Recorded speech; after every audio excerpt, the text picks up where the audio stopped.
to seeing you here back shortly. Welcome back. We hope you had a great break. We're excited to kick off the second half of our summit, which I think you'll find just as engaging and informative as the first. To do so, it's my pleasure to introduce Heartsook founder and president Karen Cox. Hi, I'm so excited to be here at this summit with you all, and especially excited to introduce to you the next presenter, Jen Shang, and she is a good friend and researcher and presenter and writer that some of you may already know. She's the first PhD in philanthropy in the world. She's also the world's first philanthropic psychologist. Her research has been covered in the New York Times, the BBC, The Guardian, the Chronicle of Philanthropy, Advancing Philanthropy, and the Nonprofit Times. She co-founded and co-directs the Institute for Sustainable Philanthropy with Professor Adrian Sargent, who some of you know. The Institute exists to grow personally meaningful philanthropy around the world. And they do that by using science to create more memorable giving experiences that genuinely contribute to the well-being of supporters, and by using the latest experimental science to grow the human capacity to love. So with that, I'll turn the screen over to Jen. Jen, welcome, and thank you for being here. Thank you so much, Karen, for having me. I can see about 25 of you right on my screen here. And I noticed from the first hour that at least half of you were taking notes profusely. So I think I'll be deeply hurt if I don't see you heading down and taking notes during my session. With that, I will start with the psychology of giving. And the first question we ask ourselves is, why on the planet do we need the psychology of giving? Is that enough to have just fundraising? Well, I hope that I will convince you that the reason why we have it is because we all need money. And I expect to see smiles and waves with your hair. You feel embarrassed if you don't think this is you. Look, charities, and those charities help need money, and there's nothing wrong about that. And that is why we need the psychology of giving. So, how can the psychology of giving help us raise more money? I'll tell you 5 different ways today, but the first 4 all in the next 5 minutes, so concentrate. Step number 1, the psychology of giving can help you understand our people, not just supporters, better. And we're not talking about already existing major donors. We're talking about your day-to-day, especially daily donors, the large proportion of your donor database. How do we get to know them better? We research them. How do we research them? We ask them to tell us the top 5 words that come to mind when they used to describe themselves. We also ask them, what are the top 5 words that come to mind when they describe themselves as supporters? And for this particular animal charity that is there on the screen, you'll realize that actually the words on the left and the words on the right are about the same. They're caring, loyal, kind, helpful, honest, loving. You know, like if you zoom in and read, and I'll give you 30 seconds to do that, it's very difficult for you to find words that do not exist on both lists. I'll give you 10 seconds to read.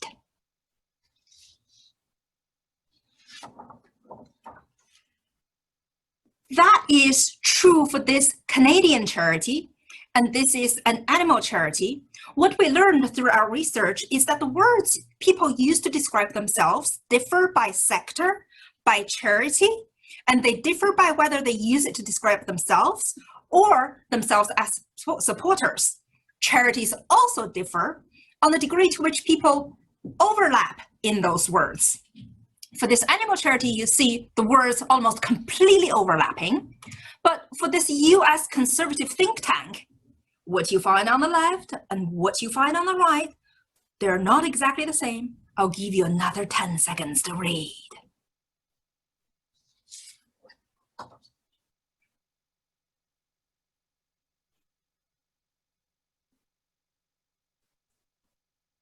So even for this conservative think tank, when it comes to the words people use to describe themselves, conservative is not the highest frequency words. Honest is, and that is a moral value.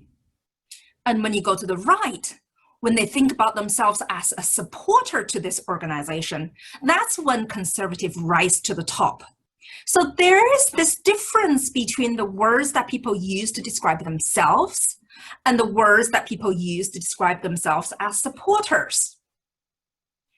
And I think it's all very good that you're concentrating. I do not see anybody taking notes yet.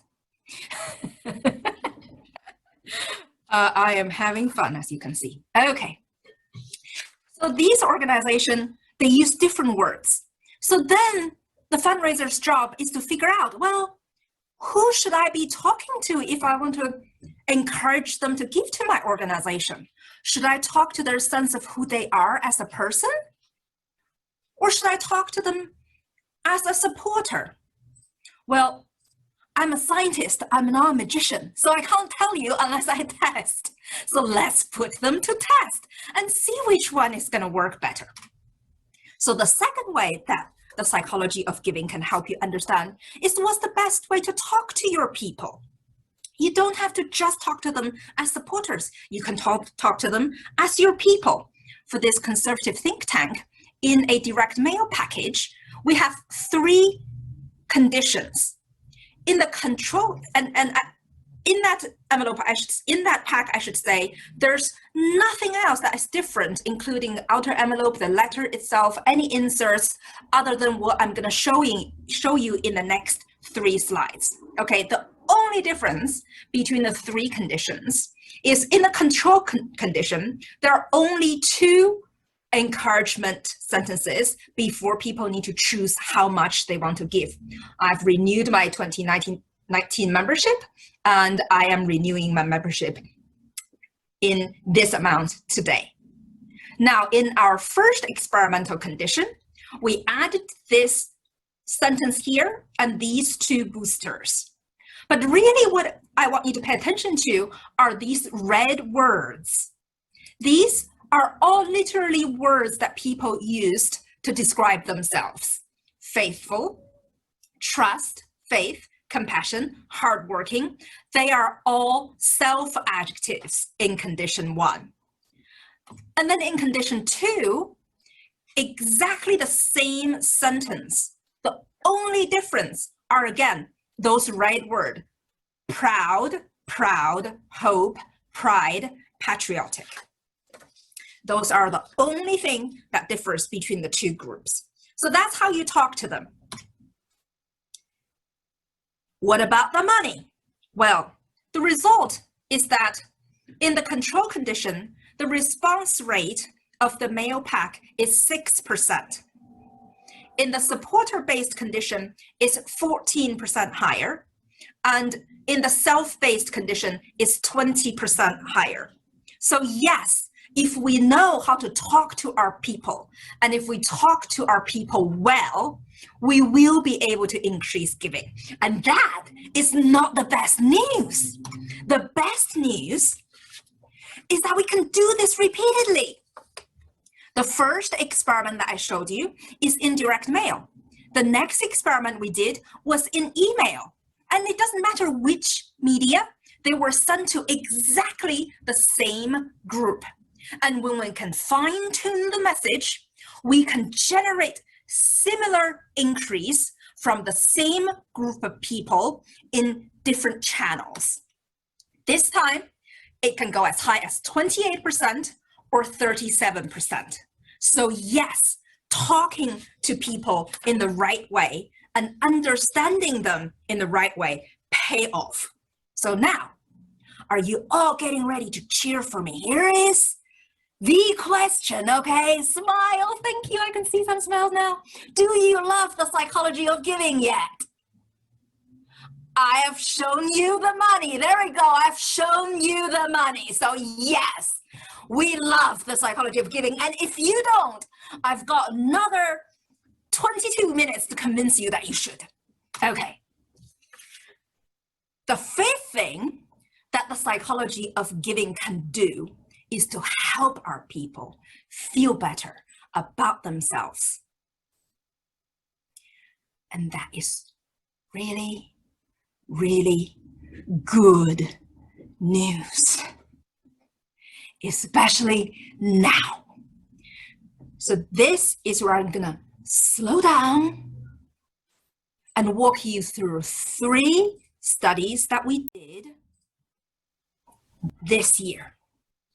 All right, the first study was done in January 2020, also known as 3 months before England locked down.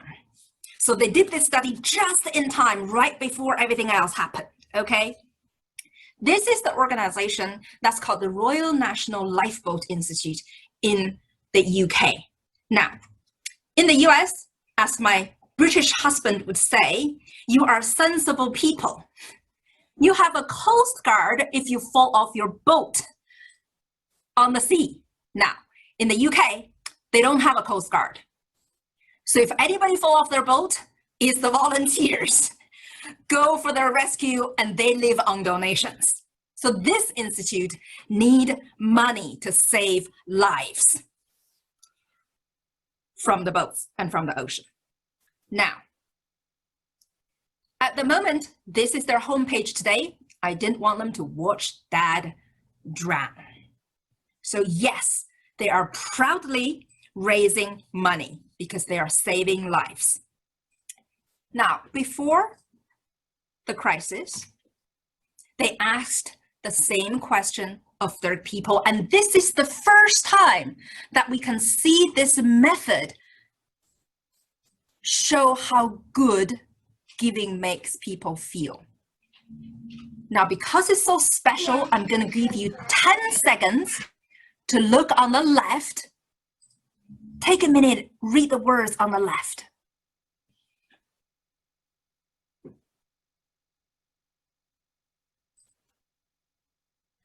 And then I'm going to give you another 10 seconds to read the words on the right.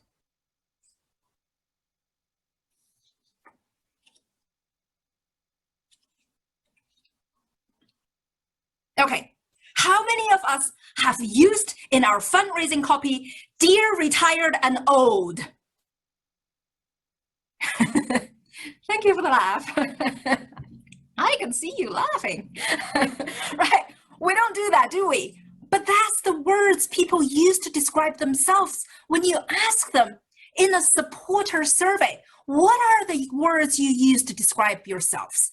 We can't fundraise in a vacuum. If that's how people describe themselves, if that's how people feel about themselves, we listen to them. So when we talk back to them, we know who we're talking to. And the lesson that the RNLI learned from this research is giving to the RNLI actually lift people out of the feeling of being retired and old to the feeling of being supportive and grateful and interested and helpful. So they feel proud now that they can begin to talk to people in those words, because those words, do you agree, feels better than retired and old. And maybe I'm being disrespectful, but grateful, supportive, brave, loyal. Those are the feelings that giving to the RNLI offer to their supporters. So before we did the research together, you'll find that this is a very typical fundraising communication used by the RNLI. The magnificent servant, the powerful and strong, this class and boat, and this is the crew that save lives. Okay, so it's all about the crew and the crew and the boat and the crew. There's nothing wrong with that, because it is the crew that is saving lives. But look at their home page after the research. This is their home page. It's no longer the magnificent that is raising the money. It's your support. Help to save these families.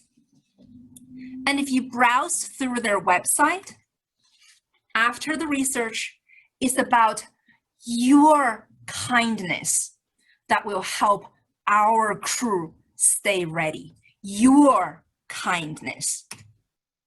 Stay with us. And man, if you need to have pictures where you can go to during the crisis and you say, I just need to see some faces to make me feel better, go to their website. You look at these faces page after page, you feel better and safer about your own environment. But look at what they say, even next to this face. Brave. That's exactly the word that people use to describe themselves. Become a member. Connect with the next generation. What is the word? Loyalty. Exactly the word people use to describe themselves. It's peppered through everywhere on their website. What is the outcome? They predicted a 15 million deficit because of this crisis. Where are they now? 5 million ahead of their schedule. Hooray to them, caring for their people in the right way. Then it will pay off. And they accomplished this when the British summer beach were closed. People were not allowed to go to beaches. Their charity shop closed. Their fundraising events closed. Where are they now? 5 million ahead of their schedule. Out of a 15 million deficit. They're the 8th largest organization. What did they do? They cared for their supporters in the right way, and they cared for them. Now, do you love the psychology of giving? Yet, I see more smiley faces now on my screen. Yes, I even see thumbs up. Brilliant, I have 2 more studies, and then you can tell me whether you love the psychology of giving or not. So the next organization, we did this in April 2020, also known as 2 weeks after Spain locked down. This is Greenpeace Spain, the largest Greenpeace on the planet. I got a phone call almost the week after Spain locked down.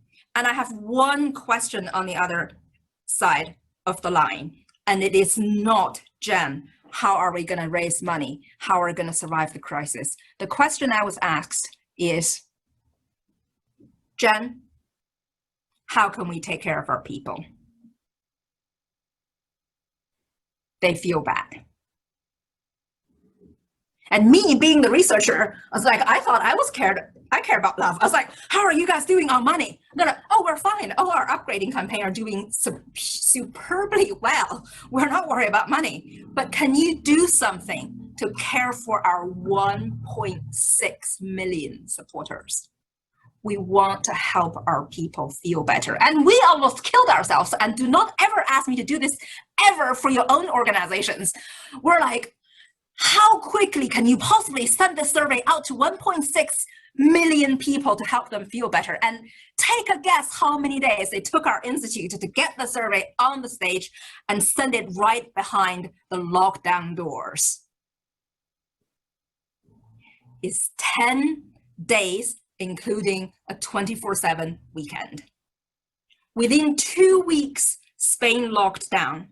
We managed to send this Care for You Donor survey behind a lockdown door for 1.6 million people. And now I'm only going to show you the segment of results that we get from regular donors. These are their most valuable supporters.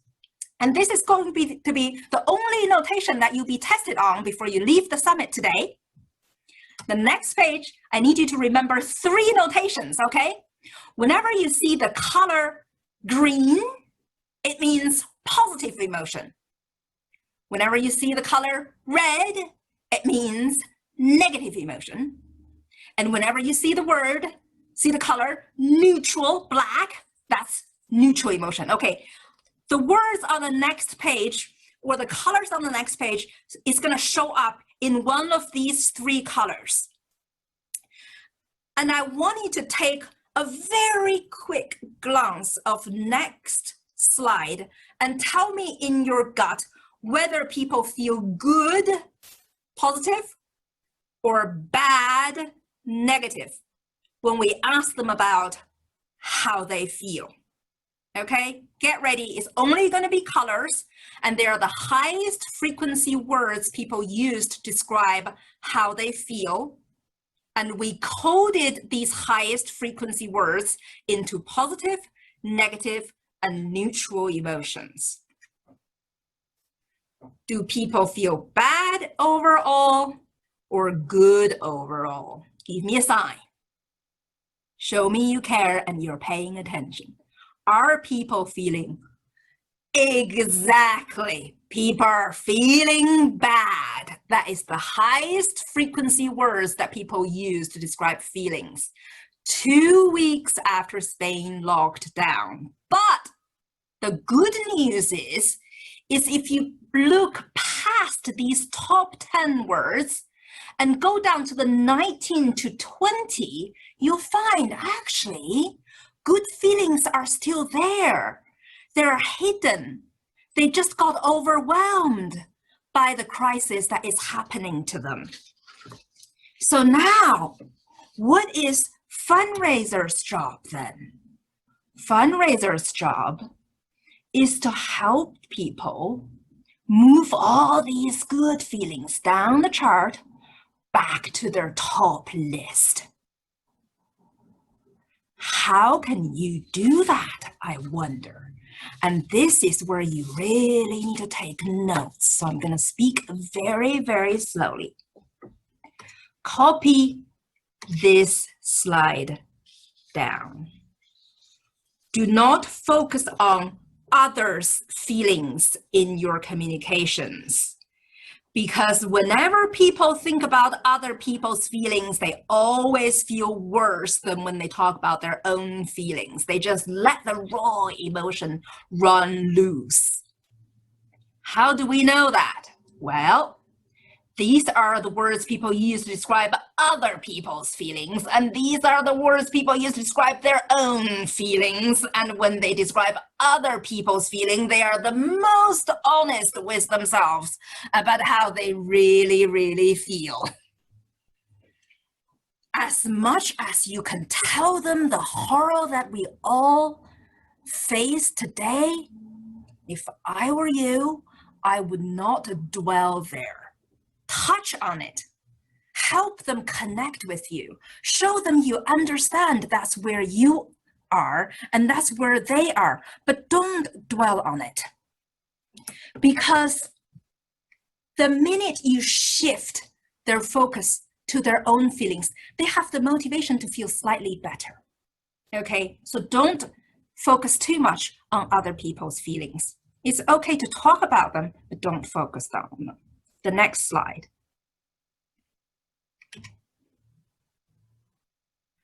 Don't even focus on their own feelings. Okay? All the don'ts are as important as the do's. So if you want to take notes, take notes. Don't focus on their own feelings either. Why? These are the words people use to describe their own feelings. These are the words people use to describe their own sense of who they are. Which one is more positive?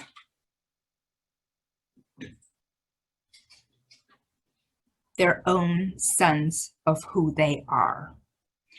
During this crisis, when everything we see, everything we hear is negative, let's remind people who they are. And what's being buried is more positive.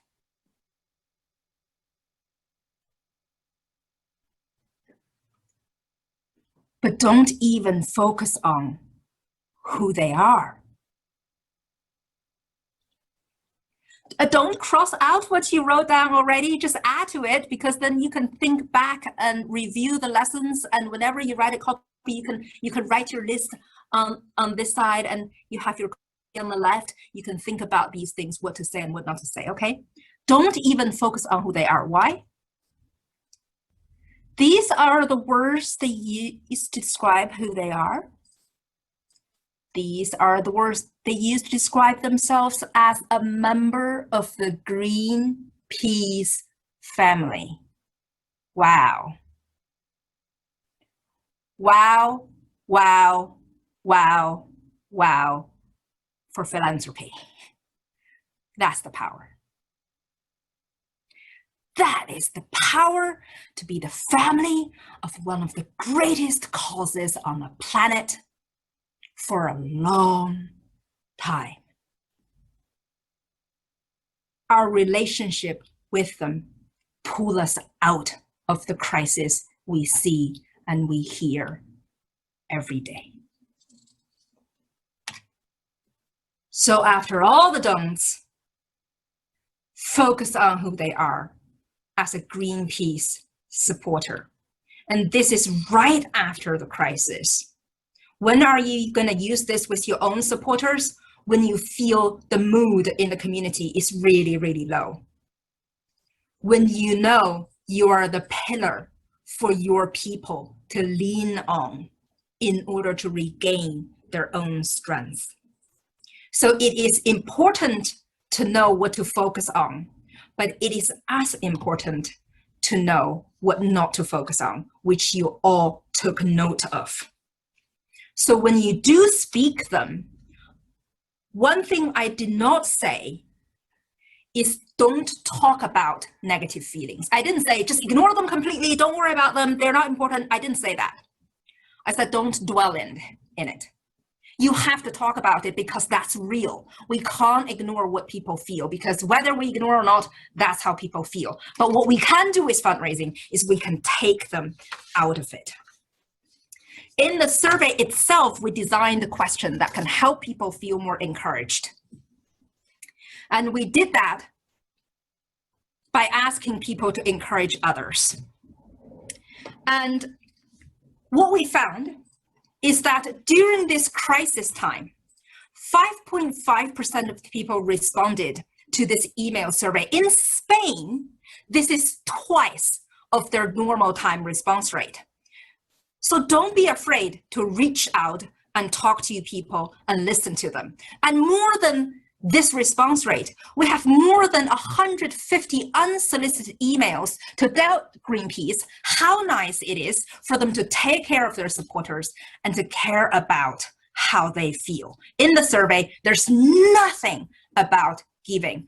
Everything is about how do you feel? How are you feeling? How can we encourage you? How can you encourage people? How can we all stick together through this together? What did we know about unsolicited responses? I can tell you through our normal time testing, with one additional thanking email sent out by Goodwill during normal time, they receive unsolicited responses, and out of all the unsolicited responses, they followed up with major gift, care for your donor process, and guess what? Within 6 months of thank you emails, they secured over 30 major gift prospects.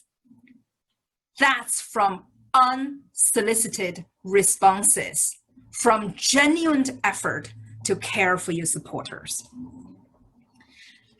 And the last set of slides is not going to be long, so it's just going to be another minute. But I want to share this with you because we collected this data 3 days after George Floyd was murdered. And obviously we didn't time it, and at that point, we didn't know how much it was going to impact on your nation. So we sent out the survey, and after we sent out the survey,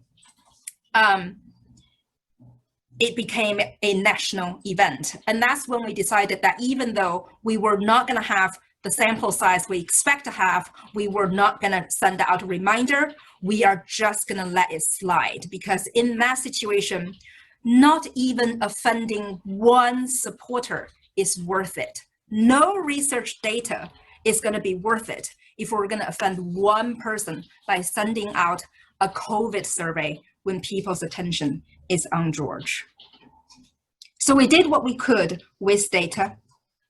We asked them the top 5 words come to mind to describe themselves. And that is when your heart will be touched. So be ready, and it's okay to cry. What are the highest frequency words that people feel 3 days after George was killed?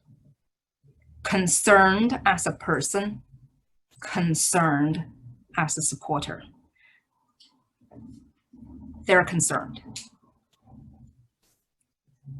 But what should make you all feel really, really, really good about what you do is the second highest frequency word in this word cloud. On the left-hand side is anxious. Watch that exact place on the right. Is hopeful.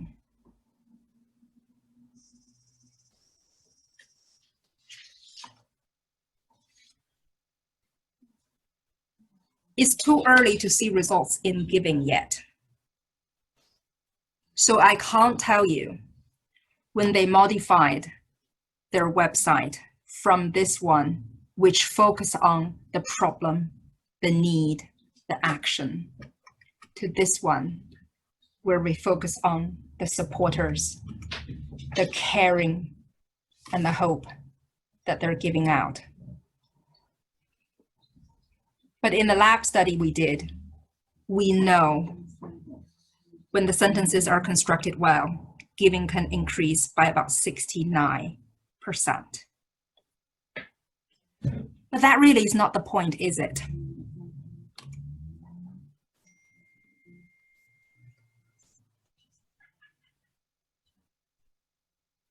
It is not about money. It's about helping our people feel better about themselves.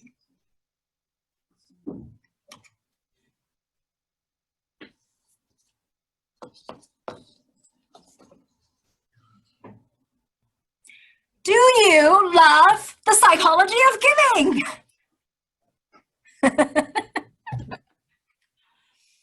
Well, over to you, Karen. It's all yours. Jen, this was so fantastic. Thank you so much. We are right on time. You promised you would do that with all your slides, so thank you for that. I do have one very quick question, so a quick answer before we send everybody to breakout.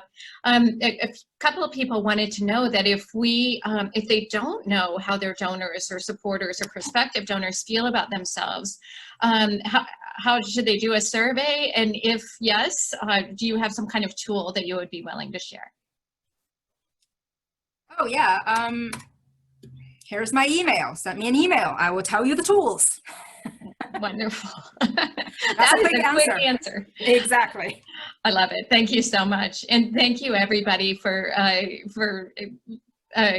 being here. And Jen, that was amazing and very useful. I hope everybody found it as useful. So now we are going to head to breakout. You'll be put automatically into a breakout room where you will all be able to discuss, learn from each other, feedback some of this information, and we'll do that for about 30 minutes. And this, as we learned earlier, is one of the very valuable pieces of this, this summit that we're having, is that time we spend together. So with that, we'll let you all go to a breakout room. You'll be put in there right now. Welcome back. We have had a great morning together with provocative sessions, great exchanges. We want to close our summit with some takeaways and concluding observations from Matt Beam, CEO of Heartsook, Dave Renz from the Block Schools, Director of the Block Schools Midwest Center for Nonprofit Leadership, and Arif Ahmed, Chair of the Block Schools Department of Public Affairs.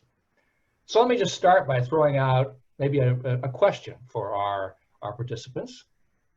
Based on the comments you heard today, if you had to pick one piece of advice that you would give to those in the nonprofit profession or to nonprofit leaders and boards, what would that one piece of advice be? Matt, do you want to? I first want to briefly thank Mark Culver. I forgot to do so this morning. Mark is with the Midwest Center for Nonprofit Leadership and was a critical part of our planning team for this summit and has been the nuts and bolts behind our technology today. So Mark, thank you for all you have done. I think the takeaway that I would share with everybody, which was a thread through both of our conversations with others this morning, is the importance of remembering the value that others draw from our missions as nonprofits. We heard this morning from all four of our panelists how much they derive from the organizations they support and how much they look to those missions and the organization's plans to fulfill those missions in their gift-making decisions. And then we heard from Jen the really important discovery her research has yielded, which is that the organizations people support actually have the ability to lift their spirits and their emotions and their outlooks. And so I think it's important for us to view who we are, not just as institutions we hope others will support, but organizations that represent missions that can improve our donors and supporters' lives. Excellent, excellent, very thoughtful. Dave, what are your thoughts? One piece of advice. One piece of advice. Well, one of the things I think we heard through the entire flow of today, and we heard it in many different ways, is that relationships are key. And so this is about the relationship between the organization, staying true to the mission while, and by the way, telling the truth along the way, which several people said was really instructive, and I'm glad they thought it was instructive. I was hoping that wouldn't be a shock to, like, we should tell the truth. That said, you know, what does it take to contribute to an effective relationship? Well, we heard so much from Jen about, in a sense, treating people as supporters, supporting them, encouraging them, but staying in touch. We heard from both the panel and from Jen about the power and imperative of communication, but also, and I heard this reflected in my group's breakout discussions, that entails being more thoughtful and intentional about what we say and how we engage verbally and in writing with our donors. And that thoughtful intentionality of sustaining and enhancing the relationship will be with us, and if we do our work well, even as the conditions and specific issues evolve and change. Perfect, perfect. Arif, what are your takeaways? The one big takeaway, the one big piece of advice. So I'll actually go in a slightly different direction and dissect part of the title of this summit, Power. And I'm actually shamelessly stealing it from a presentation that I heard in the board that I belong to by Catherine Evans. And she talked about power being in organized people, organized idea, and organized money. And I'll add to that power being in structure and processes. So in the beginning, particularly in the morning panel, several of the panelists talked about sort of developing relationships and being able to follow the processes and procedures and applying for money and grants. But many smaller organizations, particularly when we are talking about this era of social justice and disparity, many of the smaller organizations perhaps do not have that structure that they are able to tap into that power. So particularly for donors, for philanthropic organizations, I think it is important to assess that power imbalance and work towards bringing those organizations, those smaller entities into the fold. Great, great, great. So this summit was all focused on philanthropy within the context of significant social challenges, significant social change. We've been around for a while, so if you think about past environments where we've had challenges and crises of various sorts, are we facing something that looks and feels different in this point in time, or is this simply another challenging environment that nonprofits have to operate in? Matt, want to lead us off again? You bet, you bet. I think it's too early to tell whether it will be the same or different. What we do know, and it was referenced by Mike Gakey specifically, and we've certainly seen this in our work, is that we as nonprofit professionals, and certainly as fundraisers, and we heard this through Jen's research as well, we have the ability to define the trajectory of philanthropic involvement and impact. Our understanding of the significance of our roles in leading our supporters to continue to be thoughtfully yet significantly engaged as donors is unparalleled. We have a unique opportunity to do that. And so while we don't yet know whether this will be the same or different than previous crises, what we do know both about this one and previous ones, is that we as professionals can drive that needle of positive change. And so I was really heartened this morning to hear that affirmed by both the panel and by Jen and her research. Very good, very good. Arif, any thoughts on whether this crisis, this set of challenging events will lead to different kind of outcomes than what we've seen in the past?